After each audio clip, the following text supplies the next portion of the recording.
Guys, welcome back to another video. അപ്പോൾ ഇന്നത്തെ topic എന്താ വെച്ചാൽ നമുക്ക് നാളല്ല ഇപ്പം ഞാൻ സ്റ്റാറ്റിസ്റ്റിക്സ് എക്സാം കഴിഞ്ഞ് വന്നിട്ട് ഇരിക്കുകയാണ്. പക്ഷേ ഞാൻ അതിന് പഠിക്കണ കുറച്ച് വീഡിയോസ് കാണാൻ കൊടുത്തിരുന്നു. അതിന് ഇൻട്രോ എടുക്കാൻ മറന്നു. അതാണ് ഇപ്പോൾ ഇൻട്രോ എടുക്കുന്നത്. അപ്പോൾ സ്റ്റാറ്റിസ്റ്റിക്സ് എക്സാമിൻ്റെ തലേസാണ് ഇന്നത്തെ വീഡിയോയിൽ കാണിക്കാൻ പോകുന്നത്. അപ്പോൾ എന്തായാലും നിങ്ങൾ നേരെ വീഡിയോ കണ്ടിട്ട് വരും. അങ്ങനെ ഞാൻ നോമ്പൊക്കെ തുറന്നിട്ട് പിന്നെ ഒരു 9:10 മണിക്കാണ് പഠിക്കാൻ വേണ്ടി ബുക്ക് എടുക്കണത്.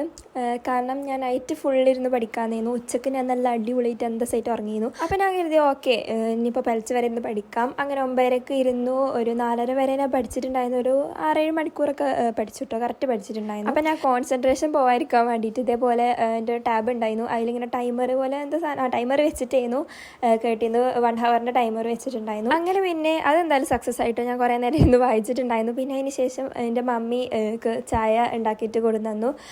പിന്നെ എന്തെങ്കിലും സാധനം തിന്നാനോ കുടിക്കാനോ കിട്ടിക്കഴിഞ്ഞാൽ പിന്നെ എൻ്റെ ഫുൾ കോൺസെൻട്രേഷൻ മൈമേക്കാരം. ഇപ്പോൾ ഈ വീഡിയോ കണ്ടാൽ തന്നെ എനിക്ക് മനസ്സിലാവും ഞാൻ പഠിക്കല്ല, അധികം ഞാൻ കുടിക്കുക ചെയ്തിരുന്നു.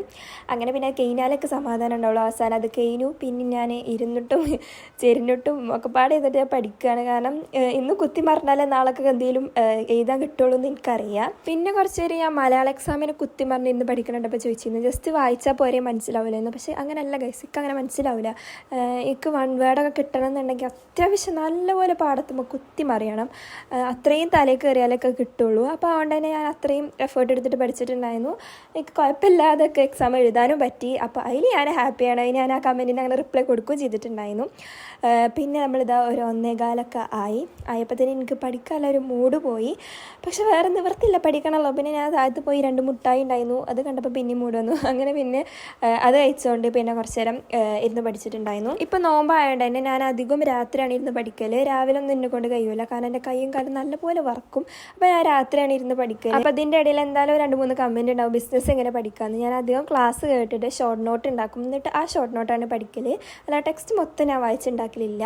അങ്ങനെ പിന്നെ നമ്മൾ 2:30 വരെ ടേബിളിൽ ഇരുന്ന് പഠിച്ചു. പിന്നെ ഞാൻ മെല്ലെ കടക്കേക്ക് പോകുന്നു കേട്ടോ. കാരണം കണ്ടിന്യൂസ് ആയിട്ട് അങ്ങനെ ഇരുന്നിട്ടൊക്കെ മെയിൽ വരുത്തുണ്ടായിരുന്നു. പിന്നെ ഞാനൊരു 4 മണിയായപ്പോൾ പിന്നെ ടേബിളിൽ തന്നെ ഇരുന്നു. പിന്നെ 4:30 ഫുഡ് കഴിച്ചിട്ട് നമ്മൾ നേരെ പോയി കടന്നുറങ്ങി. പിന്നെ ഇതാ നീക്കുമ്പോഴത്തെ ഒരു അവസ്ഥ ഇതാണ്. അത്യാവശ്യം ടൈം ആയിട്ടുണ്ടായിരുന്നു, 9 മണിയൊക്കെ ആയിട്ടുണ്ടായിരുന്നു. എന്നാലും നല്ല ക്ലൈമറ്റ് ആയിരുന്നു. അങ്ങനെ പിന്നെ നമ്മൾ ഹാളിൽ വന്നിരുന്നിട്ട് ഇവിടെ കുറച്ച് നേരം ഇരുന്ന് പഠിച്ചു. കാരണം എനിക്ക് നേരെ പോലത്തെ എൻ്റെ റൂമിൽ ഇരിക്കണ ഇഷ്ടമല്ല, കാരണം നല്ല ചൂടാക്കാരം. അപ്പോൾ ഞാൻ ഹാളിൽ വന്നിട്ട് ലൈറ്റൊക്കെ പാടിട്ട് അവിടെ ഇരുന്ന് കുറച്ച് നേരം പഠിച്ചു. അങ്ങനെ പിന്നെ ഒരു 10 മണി ആയപ്പോൾ ഞാൻ ബുക്കൊക്കെ മാറ്റി യൂണിഫോമൊക്കെ സ്ഥിരിട്ടിട്ട് കുളിക്കാൻ വേണ്ടിയിട്ട് പോയി. ഞാൻ അയൺ ചെയ്യുമ്പോഴൊക്കെ ക്ലാസ് സൈഡിൽ ഇങ്ങനെ വെക്കൂട്ടോ. സൈലത്തിൻ്റെ എക്സാമിനെല്ലാം എന്തായാലും സ്റ്റാറ്റി ഇല്ല. അപ്പോൾ സൈലത്തിൻ്റെ പിന്നെ എജുപോർട്ടിൻ്റെ ഉണ്ടായിരുന്നു. അത് 2ൻ്റെയും ക്ലാസ്സാണ് ഞാൻ സ്റ്റാറ്റി എക്സാമിന് കേൾക്കൽ. അങ്ങനെ പിന്നെ അവസാനം നമ്മൾ ബാഗൊക്കെ സെറ്റ് ചെയ്തു. പിന്നെ അങ്ങനെ പോയി. ഹലോ ഗായ്സ്, നമ്മൾ എക്സാം കഴിഞ്ഞു. നമ്മളിപ്പോൾ വീട്ടിലേക്ക് എത്തി. ഇപ്പോൾ 4:45 സമയം. ഞാൻ 4:30 എത്തിക്കണു. ഞാൻ അവിടെ ഇവിടെയൊക്കെ ഇരുന്ന് ഇപ്പോൾ 4:45. അപ്പോൾ ഞാൻ പറയാൻ വന്നത് എക്സാം എങ്ങനെ ഉണ്ടായിരുന്നത്. ഇതാണ് നമ്മളെ ക്വസ്റ്റ്യൻ പേപ്പർ. സംഭവം ഞാൻ നല്ല ഇടങ്ങാറാവും കരുതിയിട്ട് പോയതിന്. കാരണം ലാംഗ്വേജ് എക്സാം അത്യാവശ്യം ഒരു ഇടങ്ങാറാക്കിയിരുന്നു. മലയാളത്തിൻ്റെ കാര്യം ഞാൻ പറഞ്ഞിട്ടു.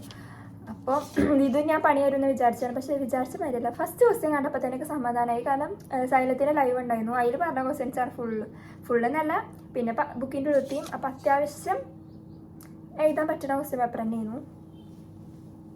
ഒക്കെ 1 വേർഡൊക്കെ മോഡലിനേക്കാളൊക്കെ സുഖമായിട്ട് തോന്നിയത്. മോഡലിന് ഞാൻ കുറച്ചും കൂടി കറങ്ങി തിരിഞ്ഞിരുന്നു. പക്ഷേ ഇതിന് കുറച്ചും കൂടി സിമ്പിളായിട്ട് തോന്നി. പിന്നെന്താ 2 മാർക്ക് നല്ല സിമ്പിളായിരുന്നു. 2 മാർക്ക് നല്ല സിമ്പിളാണ്. എല്ലാവർക്കും പൊതുവെ എല്ലാ കാര്യം ഞാൻ പറയട്ടോ. എൻ്റെ മാത്രം കാര്യമല്ല, 2 മാർക്കും നല്ല സുഖിക്കുന്നു.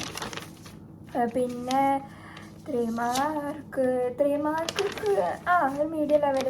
4 മാർക്ക് 4ഉം 6ഉം സുഖമായിരുന്നു. ആകെ പ്രശ്നം എന്താ വെച്ചാൽ പ്രോബബിലിറ്റി എന്ന് സീന്. പക്ഷേ പ്രോബബിലിറ്റിന്ന് അങ്ങനെ ഡീപ്പായിട്ടുള്ള ക്വസ്റ്റ്യൻ ഒന്നും വന്നില്ല. പിന്നെ ഓറുണ്ടാവോട്ട് ഞാൻ ആദ്യം ഉറപ്പില്ലത് എഴുതി. പിന്നെ അവസാനം ഞാൻ പ്രോബബിലിറ്റി എഴുതിയത്. പക്ഷെ കുഴപ്പമുണ്ടായിരുന്നില്ല. അപ്പോൾ ഓവറാൾ ഒരു ഓക്കെ ആയിട്ടുള്ളൊരു എക്സാം തന്നെയായിരുന്നു. ഞാൻ നല്ല ഇടങ്ങാറായിട്ട് പോയിരുന്നു. കാരണം ഇപ്പം ഇത് ന്യൂസല്ല പറയണ കേട്ടിക്കൊണ്ട് പ്ലസ് ടു കാരെ എക്സാമൊക്കെ ഭയങ്കര ഇടങ്ങാറാണ്. അപ്പോൾ ഞാൻ വിചാരിച്ചിട്ട് ഞങ്ങൾക്കും അങ്ങനെ തന്നെ കാരണം. പക്ഷെ ഭാഗ്യവശാൽ ഇത് അങ്ങനെ ആയില്ല. ഇനിയിപ്പോൾ ബിസിനസ് വരാണ്ട് അതിൻ്റെ അവസ്ഥ അള്ളാഹ്ക്കറിയാം. ചിലപ്പോൾ ഇനി അത് ഇടങ്ങാറാക്കാനും ചാൻസ് ഉണ്ട്. സ്റ്റാറ്റിസ്റ്റിക്സ് എന്തായാലും സുഖമായിരുന്നു. അപ്പോൾ എന്തായാലും അതാണ് ഇന്നത്തെ എക്സാമിൻ്റേത്. ഇങ്ങനത്തെ ക്വസ്റ്റ്യൻ പേപ്പർ വരുമ്പോൾ എന്താ സമാധാനം വെച്ചാൽ പഠിച്ചതിന് കാര്യം ഉണ്ടായി. അല്ലെ നമ്മൾ ഉറക്കം വെച്ചിരുന്ന് പഠിച്ചിട്ട് പിന്നെ ഒന്നും എഴുതാൻ വയ്ക്കണില്ല പറഞ്ഞു കഴിഞ്ഞാൽ കുറച്ച് ബുദ്ധിമുട്ടാണ്. പിന്നെ നമുക്ക് പഠിക്കാൻ തോന്നില്ല. അപ്പം അതിന് കാര്യം ഉണ്ടായി. ഇനി എന്തായാലും നമുക്ക് ബിസിനസ്സിനാകെ 3 ദിവസമുള്ളൂ, 15-ാം തീയതിയാണ്. അതിന് പഠിക്കാതിരിക്കണം.